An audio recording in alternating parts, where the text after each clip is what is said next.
Está acontecendo com a Rússia, e agora estamos vendo isso com o Irã. Quando há países confiantes o bastante e que desenvolveram os meios para dizer não às exigências. Sabe, a armada e toda essa mobilização não é tão grande assim. Larry Johnson, nosso presidente, disse que não é tão grande. Não é algo tão grande assim. É parecido com o que vimos no Iêmen, parecido com o que vimos depois de 7 de outubro. O Irã está dizendo que não tem medo, como a Rússia está dizendo, não vamos recuar diante de ameaças. Então, o que alguém como Trump e o governo realmente fazem nesse caso?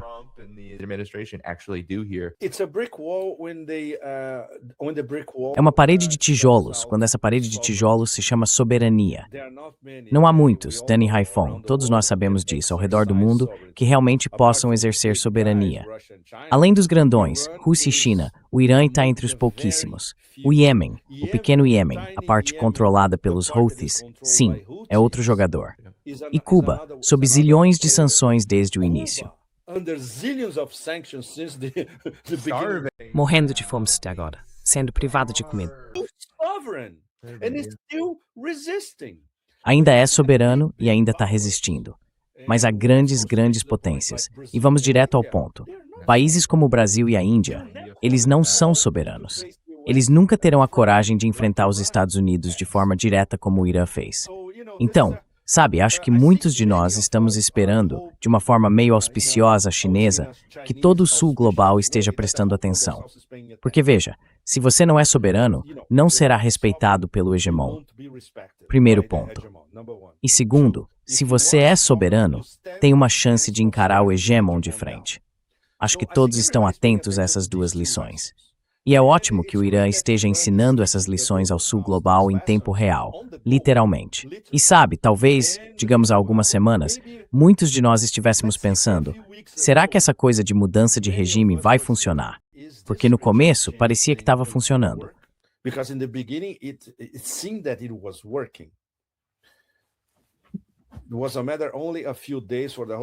Foi questão de apenas alguns dias para tudo desmoronar. Por quê? Porque eles tinham boas informações de seus principais parceiros, porque entendiam contra o que estavam enfrentando, porque compararam o que estava acontecendo dessa vez no Irã com tentativas anteriores de revoluções coloridas em outros lugares, e porque reprimiram com força, muita força. Não há outro jeito. Não há outro jeito. Você não pode controlar uma operação de mudança de regime sem reprimir. É isso. E ok, a União Europeia está dizendo que eles mataram milhares de pessoas. Besteira. Eles publicaram uma lista de pessoas que morreram durante os protestos, e a maioria delas fazia parte das forças policiais, de estruturas do governo, etc. Então a lição para o Sul Global foi, mais uma vez, o Irã mostrando ao Sul Global como se faz. Mas por que eles conseguem fazer isso?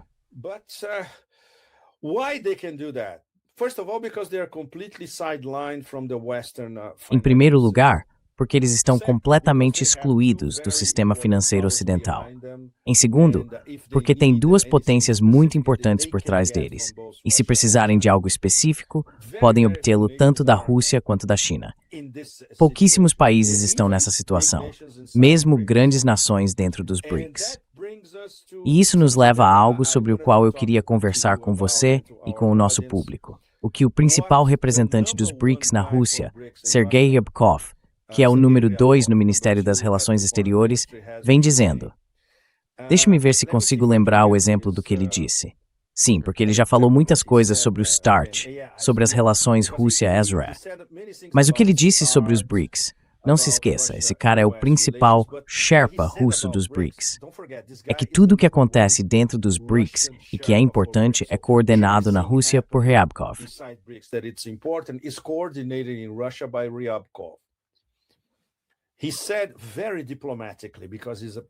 Ele disse isso de forma muito diplomática, porque é um diplomata de primeira classe. Espera-se que o BRICS avance este ano em mecanismos de pagamento e no uso de moedas nacionais. Portanto, este é o ministro das Relações Exteriores da Rússia dizendo de maneira diplomática que esse trem de alta velocidade já saiu da estação e vai ganhar muita velocidade até a cúpula na Índia, em novembro. A colaboração dentro do BRICS A porta do BRICS continua aberta. É isso que os russos vêm dizendo desde Kazan, em outubro de 2024. Mas o grupo está atualmente concentrado em integrar novos membros, agora são 10, e em fortalecer a cooperação com os parceiros. Não se esqueça, também há 10 parceiros. Então temos esse 10 mais 10, 20, que precisam chegar a um acordo sobre as questões mais importantes.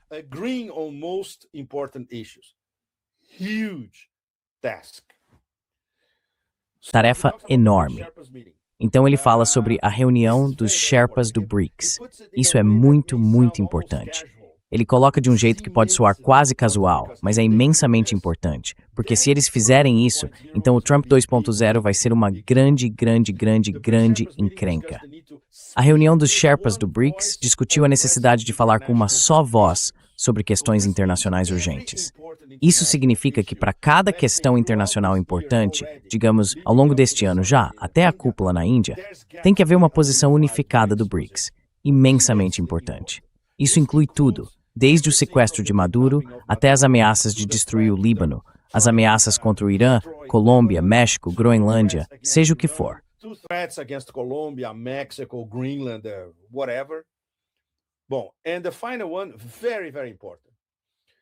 Bem, o último ponto, muito importante. O BRICS precisa avançar mais na criação de mecanismos financeiros e de pagamento resistentes a pressões externas. E isso está ligado à decisão do Banco Central da Índia de algumas semanas atrás. Na verdade, acho que já falamos sobre isso com seus outros convidados também, que haverá novidades sobre o BRICS Pay antes ou até mesmo durante a cúpula na Índia ainda este ano. O prazo para o BRICS Pay era 2027. Agora é 2026 e eles querem um consenso ainda este ano, possivelmente para apresentá-lo na Índia mais tarde. Essa é a grande inovação deles. Acho que o Trump vai ter que invadir 20 países no dia seguinte. Vemos os bancos da China falando sobre testes de mais títulos do Tesouro dos Estados Unidos. Com certeza. Eles estão despejando em massa, na verdade. E essa ordem vem direto de cima, Danny. Livre-se, por todos os meios necessários, de tudo que você tem, e agora acelere isso. Antes era aos poucos, sabe? Como um comerciante chinês ligando para seu contato em Wall Street para perguntar, posso vender? Não.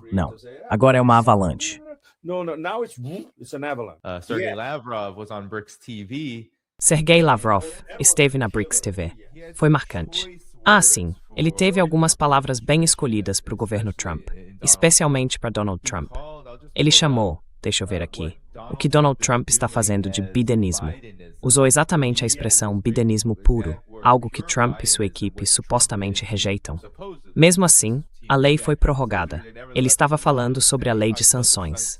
As sanções contra a Rússia continuam, e sanções foram impostas a Lukoil e a Rosneft. Ele estava se referindo a toda a reunião de Anchorage, o espírito de Anchorage sendo manchado pelas próprias políticas do governo Trump.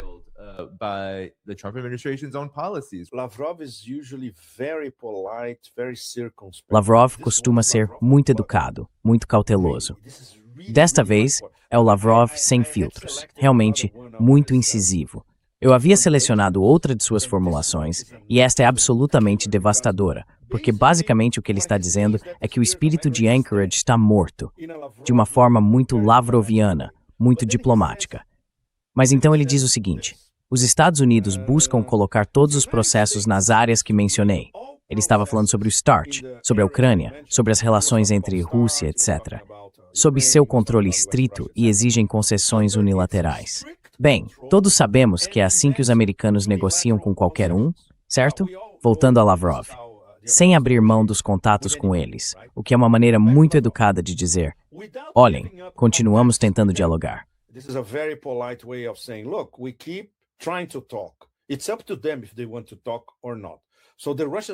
Cabe a eles decidir se querem conversar ou não. Os russos não vão abandonar os contatos, na medida em que estejam dispostos a se engajar em uma base mutuamente benéfica. Isso é muito importante.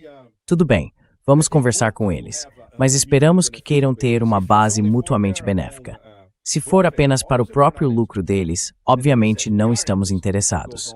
E então ele diz, estamos interessados se continuar assim. Mas a parte mais importante, ele guarda para o final. Junto com nossos parceiros do BRICS, queremos criar uma arquitetura que não esteja sujeita às ações ilegais de um ou outro jogador do flanco ocidental. Como devemos interpretar isso? How should we read that? This is a manifest for the BRICS, for the Este é um manifesto para os BRICS, para a OCS, para a parceria estratégica Rússia-China e para as principais nações que formam o Sul Global, e sobre como elas vão lidar com os Estados Unidos de agora em diante. Está tudo ali. Basicamente, são duas frases emendadas. Então isso é muito, muito sério. Isso nos mostra, por um lado, que Lavrov está perdendo sua paciência taoísta com tanta besteira, e ao mesmo tempo está sendo muito assertivo, em termos ainda mais assertivos, sobre o que foi acordado em Kazan, em outubro de 2024, o que foi reafirmado no Rio, em julho deste ano, o que foi decidido na cúpula da OCS em Tianjin, e claro, como estão preparando o terreno para a cúpula dos BRICS na Índia, ainda este ano, com os indianos, muito importante, com os indianos a bordo.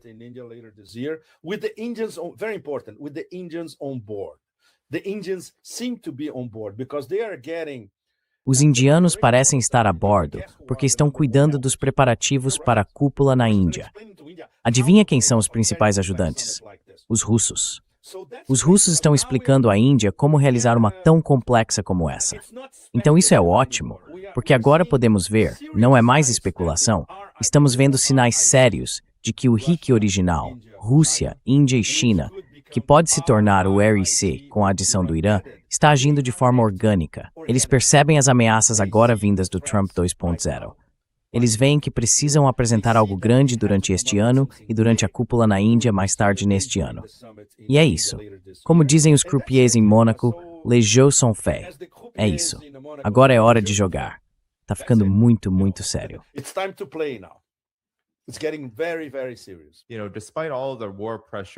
Sabe, apesar de todas as pressões da guerra, Pep, temos, por exemplo, a China aumentando seu comércio de petróleo com o Irã nesse período. E claro, a Reuters está retratando isso como uma substituição da perda do petróleo venezuelano. Mas o comércio de petróleo da Venezuela com a China era significativo. Só não era algo que mudasse o jogo para a China. Besteira, porque eles não têm os números reais.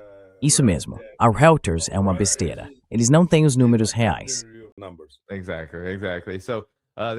Exatamente, exatamente. Então eles sempre querem pintar isso como um contra o outro, mas o que realmente vemos aqui é apenas um aumento no comércio. E aí vem o ponto principal, na minha opinião também. As exportações russas de petróleo bruto para a China atingiram um recorde, superando a Arábia Saudita. E agora veja, isso é enorme, porque a Arábia Saudita realmente quer exportar para a China em níveis massivos. Mas a Rússia está assumindo essa posição nesse aspecto. Acho que a energia é uma parte enorme disso tudo. Rússia e Irã são grandes potências energéticas.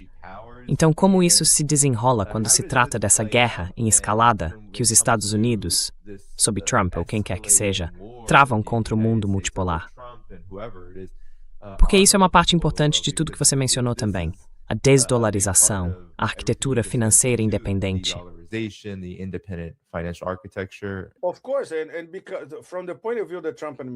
Claro.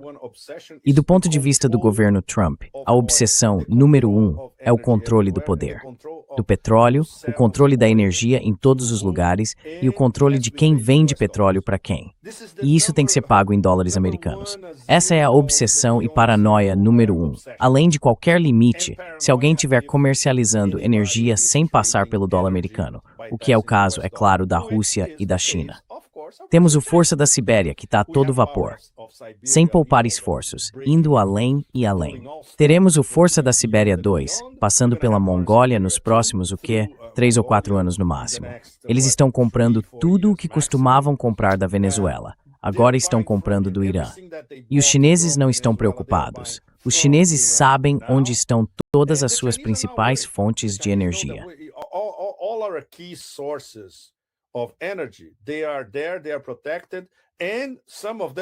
Eles estão lá, estão protegidos, e alguns deles querem vender ainda mais para nós, que é o caso da Arábia Saudita. Mas é aí que entra o Petro Yuan, Dani. E é isso que está se tornando muito complicado. Porque MBS precisa convencer Trump de que ainda está vendendo petróleo para a China em dólares. Não é o caso. Os chineses já, eu diria que deram o próprio ultimato à MBS, ou seja, de agora em diante é só Petro-Yuan. Como ele vai vender isso para Washington, para Mar-a-Lago? Praticamente impossível, certo? Mais um motivo para MBS interferir com os americanos. Eles estão dizendo, não ataquem o Irã, porque isso será a destruição de todos nós no Golfo Pérsico. Claro, a Arábia Saudita perderia muito.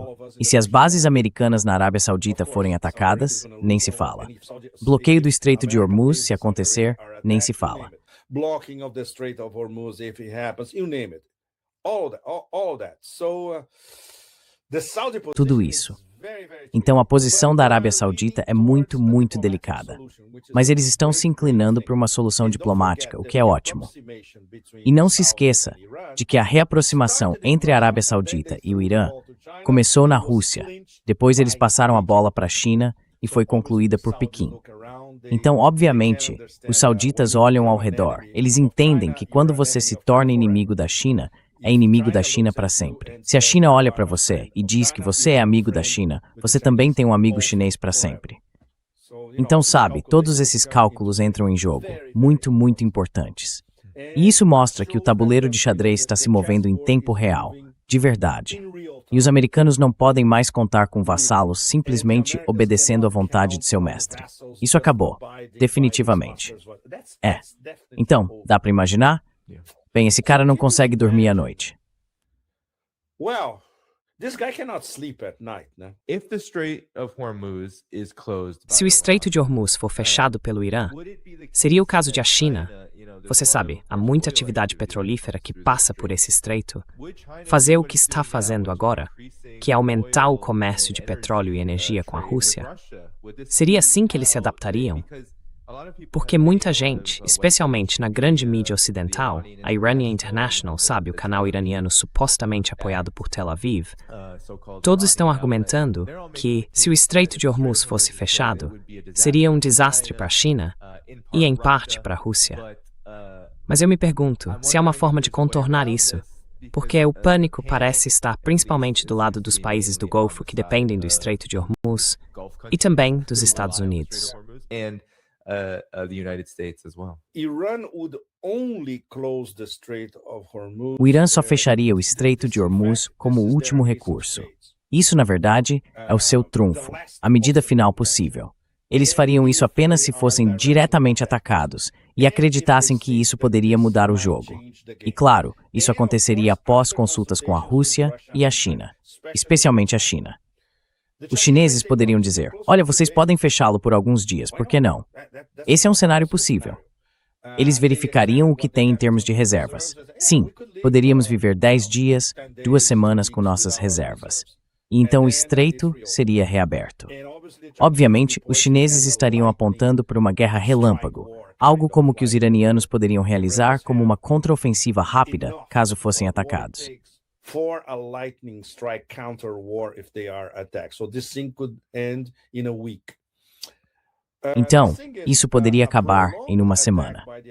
A questão é que um ataque prolongado pelos americanos, que forçaria os iranianos a fechar o Estreito de Hormuz, significaria um colapso certificado do sistema financeiro internacional. Uma das minhas últimas colunas tratava explicitamente disso, baseada em todas as simulações que os especialistas em derivativos do Goldman Sachs estavam fazendo na década anterior. Lembro-me de ter escrito muito sobre isso por volta de 2016, 2017, 2018 e assim por diante. E agora, os números estão ainda piores. A previsão geral, que se confirma quando você conversa com comerciantes do Golfo Pérsico, é que, se isso durar mais de uma semana, o barril de petróleo pode chegar a $700, não 100 ou 200, como aqueles artigos ridículos da Bloomberg que saíram nos últimos dias.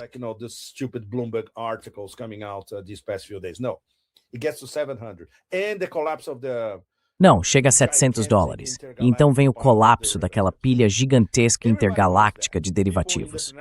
Todo mundo sabe disso. As pessoas no sistema financeiro internacional sabem disso. Wall Street sabe disso. Os americanos, bem, eu suponho que alguém no governo Trump saiba disso. Os iranianos sabem disso. E todo mundo no Golfo Pérsico, os comerciantes, todos sabem disso. Mas isso seria uma medida extrema. Então os americanos, aqueles com QI acima de 10, sabem que se Trump quisesse destruir a economia global, não apenas a americana, ele poderia fazer algo para forçar os iranianos a fechar o Estreito de Hormuz. Então isso é outra coisa a se considerar. Mais uma vez, como ele não é um estrategista, ele nunca vai pensar nas consequências, certo?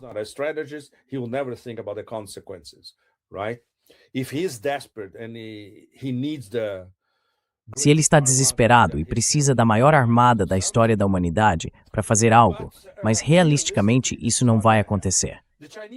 Os chineses não estão preocupados porque têm suprimentos garantidos. São garantidos pela Rússia. Eles têm suprimentos laterais do Sudeste Asiático, tem também o Cazaquistão e especialmente o gás que vem do Turcomenistão através daquele gasoduto que construíram na década anterior. Então estão tranquilos. E os russos? A mesma coisa. Os russos estão tranquilos porque, antes de tudo, têm toda a energia de que precisam e até sobra. Se os chineses quiserem mais, eles podem bombear pela força da Sibéria. Nada demais. Então, mais uma vez, a bola está com o Neo Calígula. Ele quer conversar ou quer destruir a economia global? A decisão é dele. Or does he want to destroy the global economy? It's his decision.